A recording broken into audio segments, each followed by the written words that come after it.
Alessandro Biamonti. I'm particularly happy to be at this second edition of our 24-hour and to host Mauro Martino in our conversation. Ciao, Hi, Mauro. everybody. Hi, everybody. Hi. Ciao, Mauro. What time is it there? It's 5 p.m. So Great. Just to know that we are worldwide design conversation. Okay? close to the dinner, because in New England, usually people eat around 6 p.m. Yeah. Oh, barbarian. Unbelievable. Just a joke.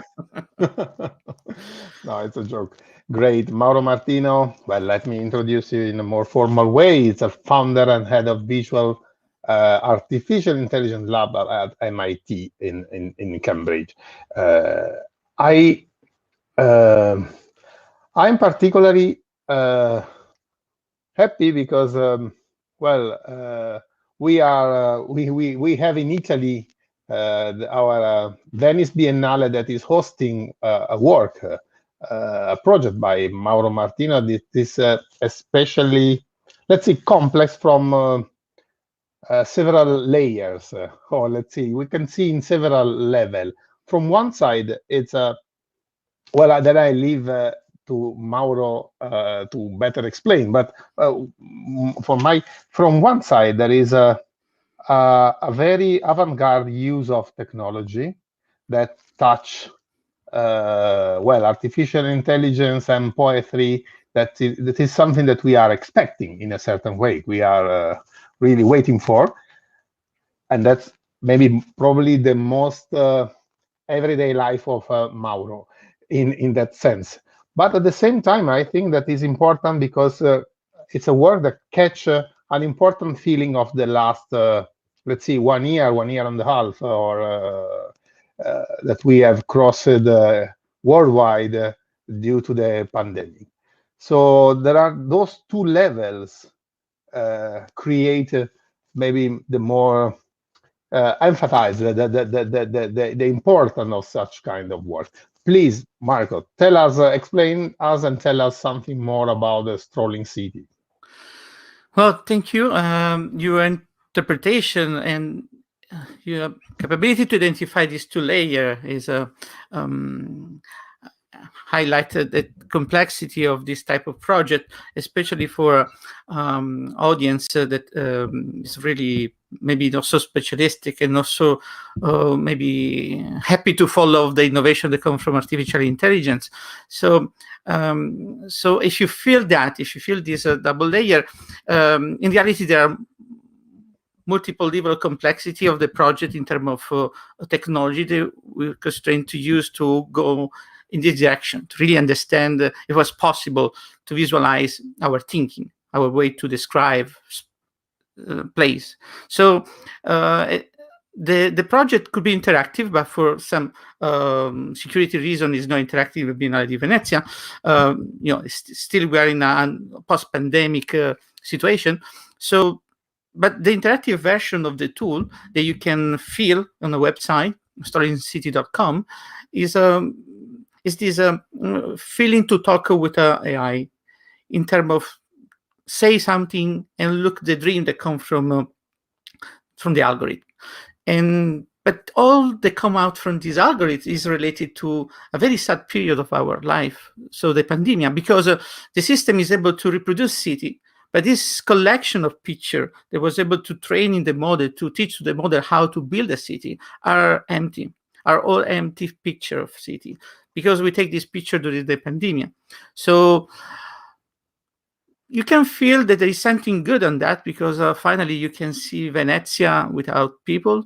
But from the other side, what's the sense of a city without the population? How I can understand what I see if these spaces are empty without life?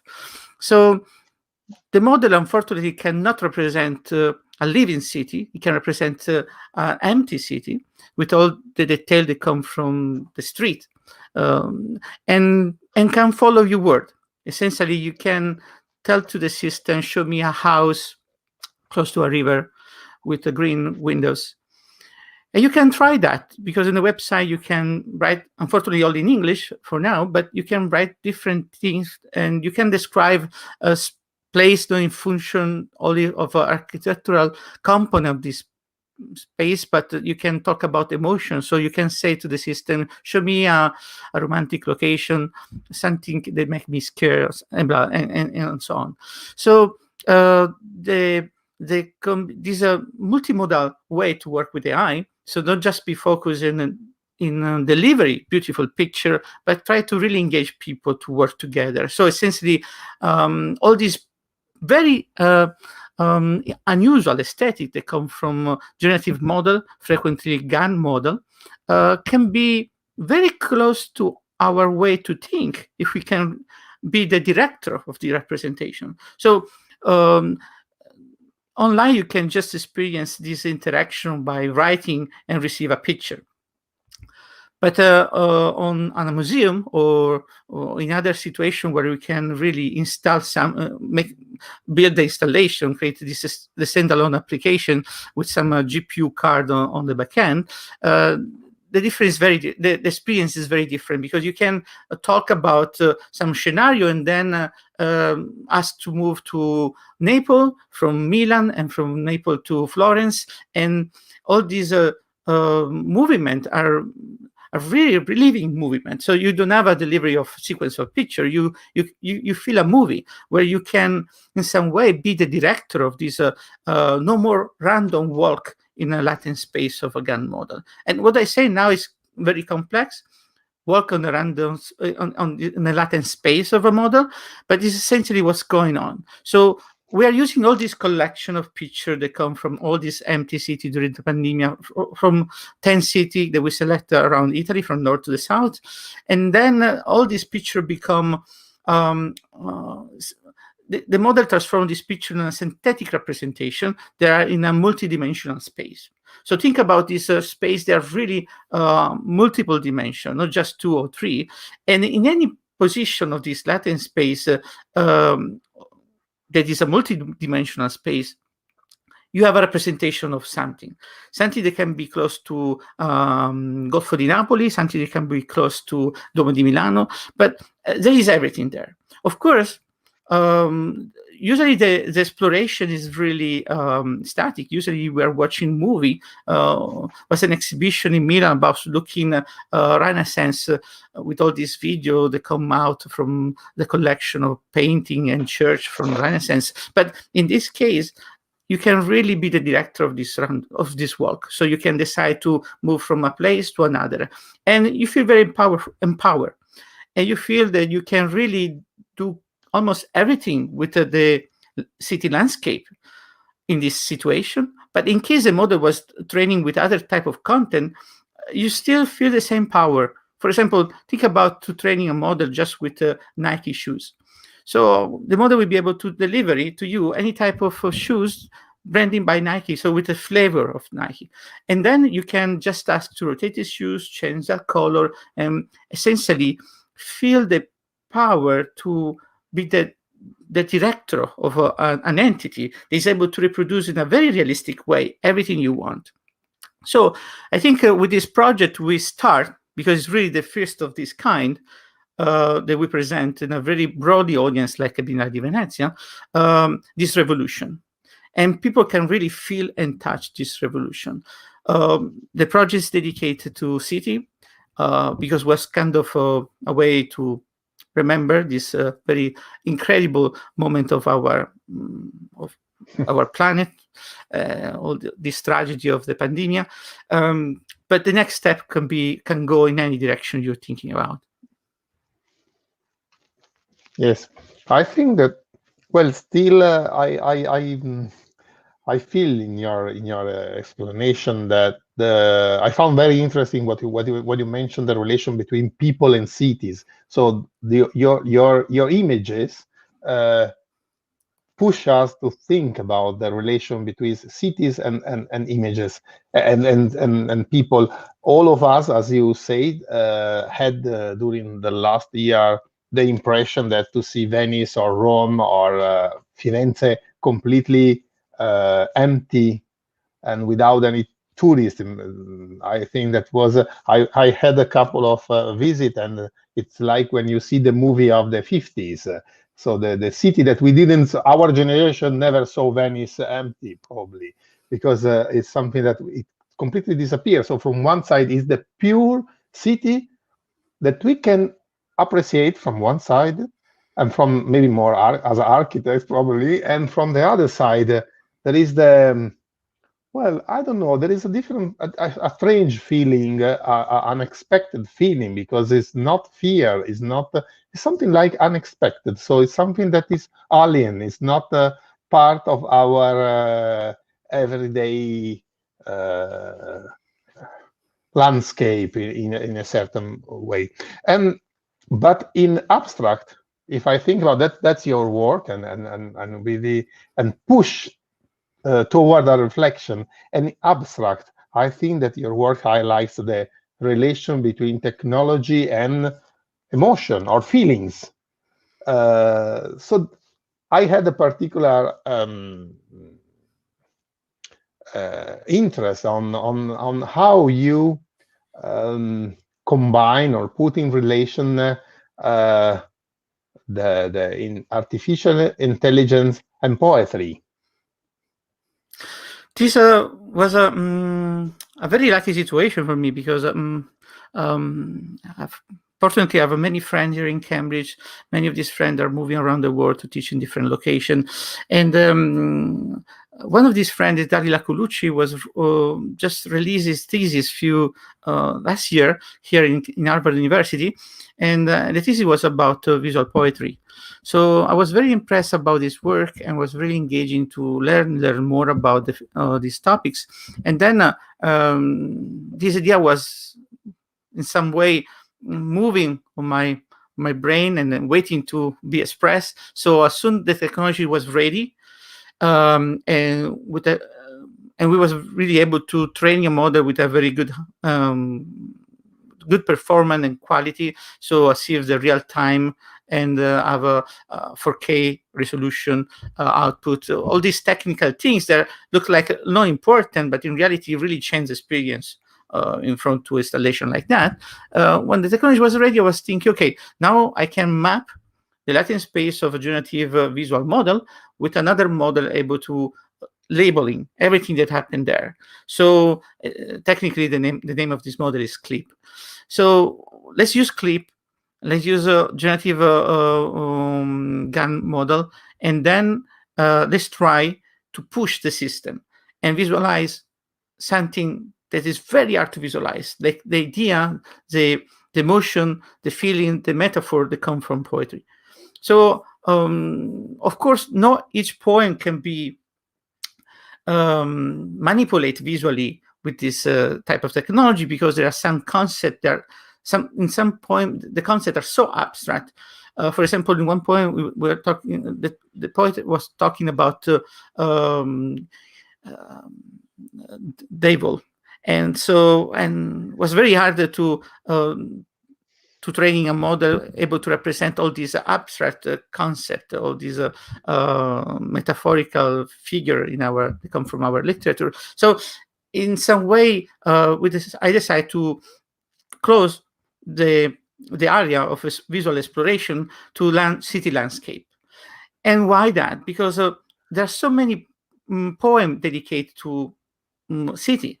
And so they're really visual. They really talk about street and on Genova and the view from a building in Florence. So there are so many interesting description of a city that come from this very sensible person. So probably it's very hard to build a machine that can visualize La Divina Commedia.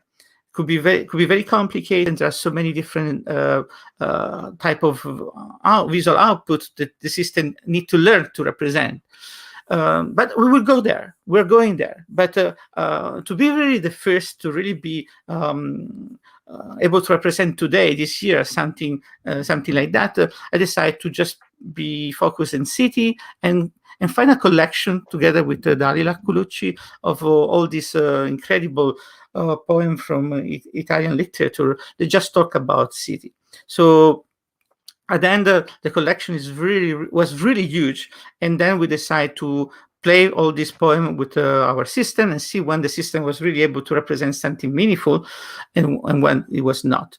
At the beginning, the model was really flexible and in some way able to represent everything, but just with the information it was able to learn from the city.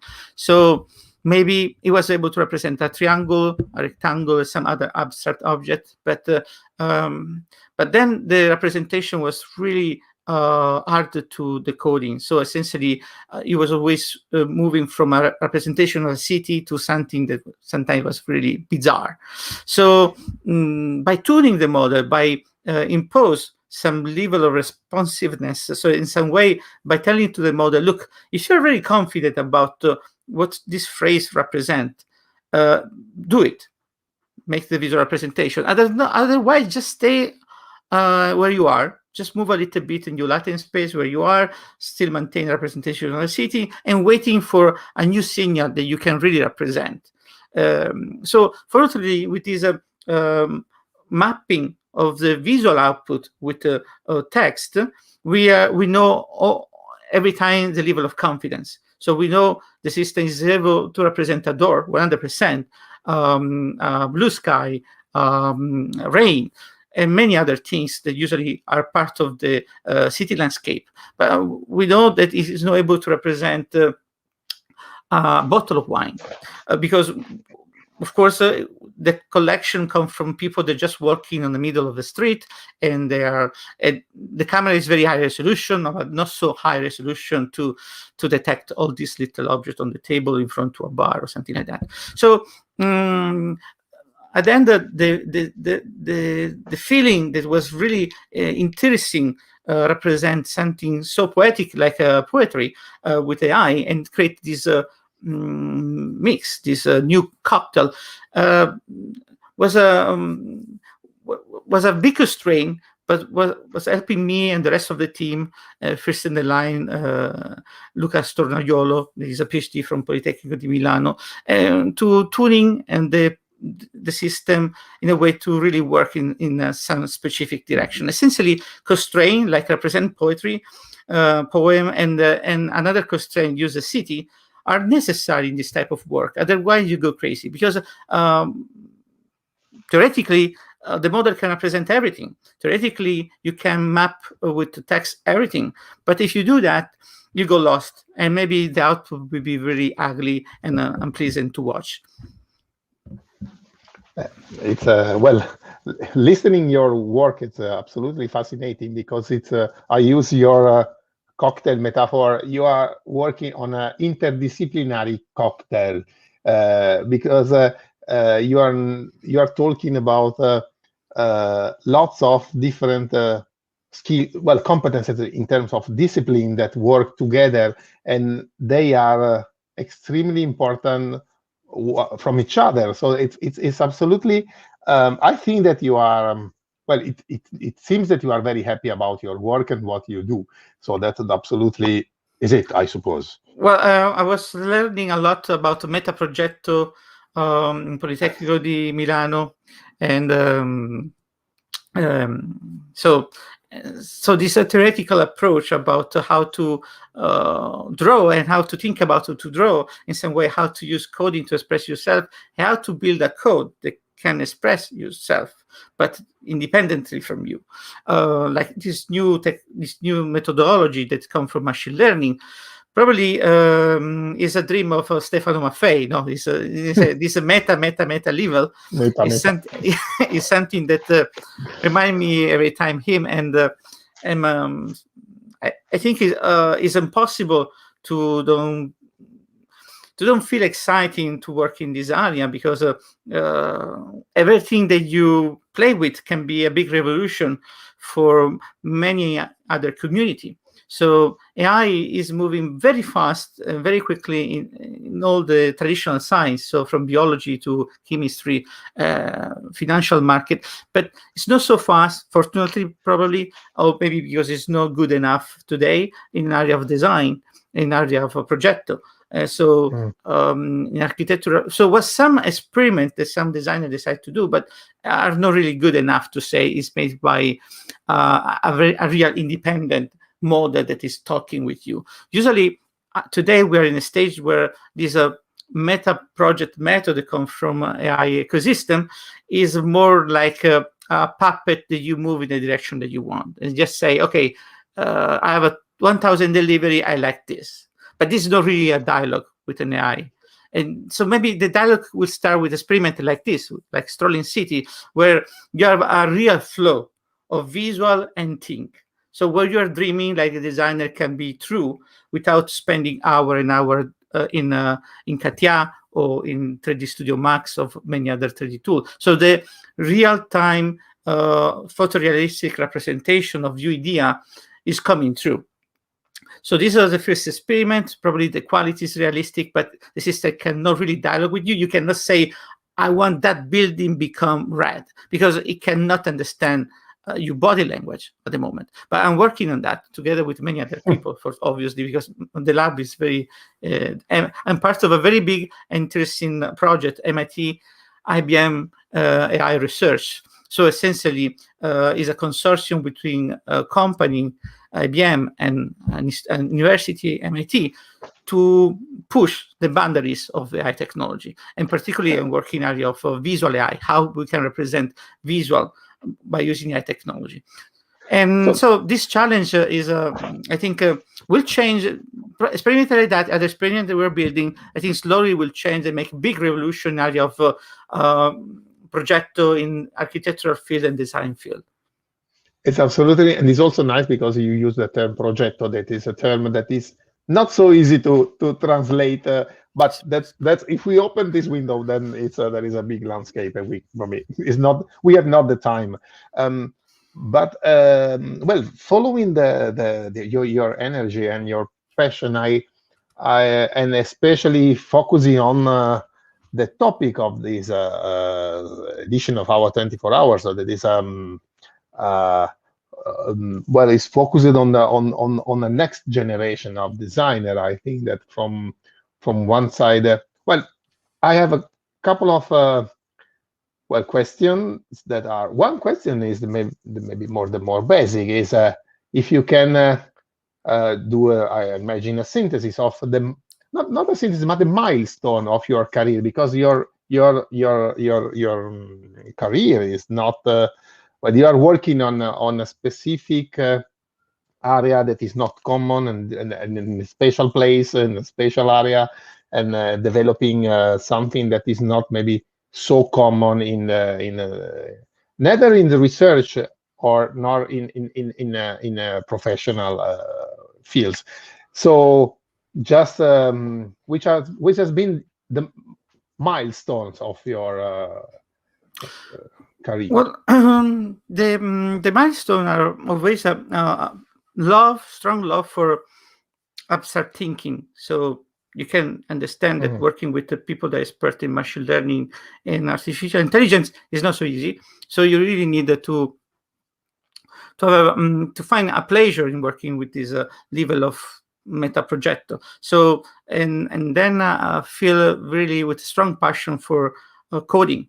So this idea that now we have a new type of designer that is a computational designer, a design that expresses itself by coding, is very interesting, and we're moving to a next step where a design can express itself by play with the machine that learning from him or from other designer. So all these architecture are to be built with people that have a passion for a specific target. So if you don't have a designer or a person that comes from design in an AI research lab, they never will go there. They never will make experiment in area of design because they care about other problem, other type of business that are really profitable, like first in the line pharmaceutical field.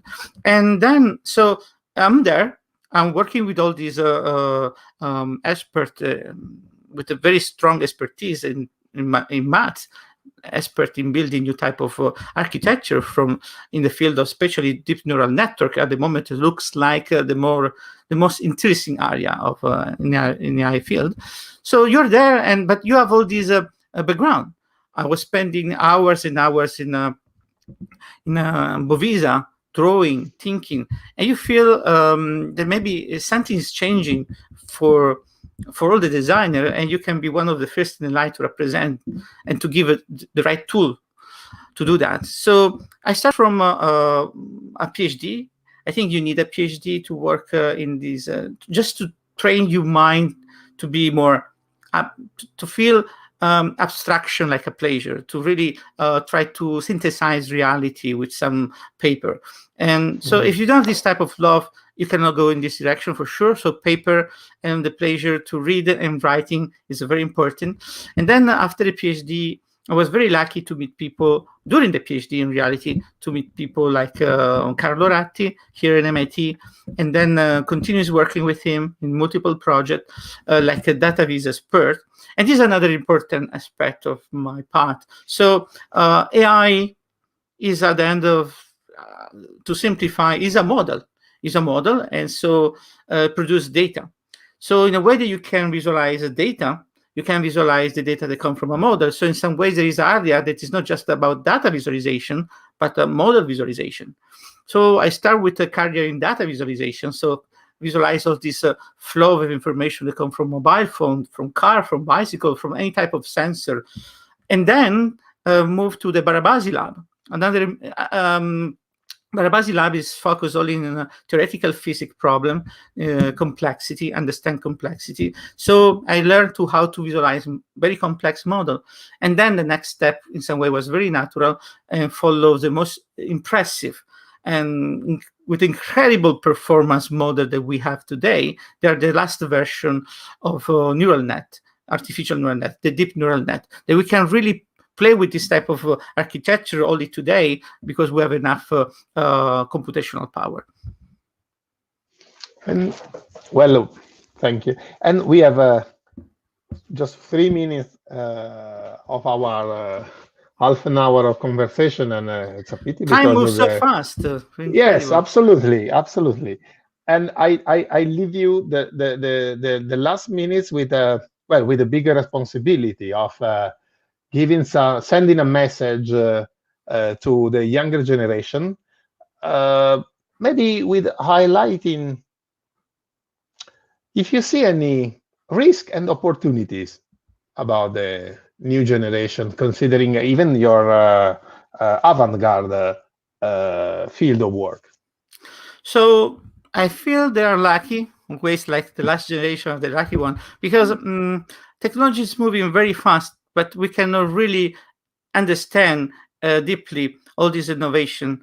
Only probably in 10 years will be really available on the market, ready. I feel that everything that's looked like avant-garde today will be a component in Photoshop tomorrow. So, so think about the power to express yourself in the future will be unbelievable. I feel a new generation of designer will look like reality, where they can see a professor talk with a system and generate new design of car or a new engine, and then they can learn how to express themselves to generate similar things. So I feel you're very lucky. I'm really jealous. I would like to start again, learning in a so beautiful place like Politecnico di Milano.